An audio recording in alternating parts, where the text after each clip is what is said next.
حاضرین ناظرین، کون شخص ایسا ہے جو جنت میں جانا نہیں چاہتا ہے؟ مجھے نہیں لگتا کہ کوئی ایسا شخص ہوگا جن کی طلب اور جن کی تڑپ جنت میں جانے کی نہ ہو۔ اللہ نے جنت کو اور جنت میں جانے کو بڑا آسان کر دیا۔ آئیے میں آپ کو ایک نسخہ بتاتا ہوں، اس نسخے پہ عمل کریں اور رسول اللہ صلی اللہ علیہ وسلم کی حدیث کے مطابق جنت میں اپنا گھر بنائیں۔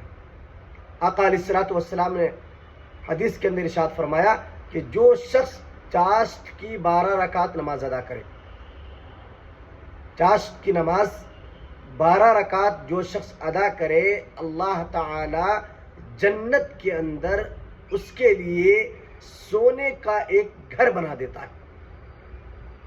تو میرے بھائی اس کا اہتمام کریں، چاشت کی نماز جو 12 رکعت ہے اس کو پڑھیں، اس کو ادا کریں اور جنت میں اپنا گھر بنا لیں۔ اللہ تعالیٰ عمل کی توفیق عطا فرمائے۔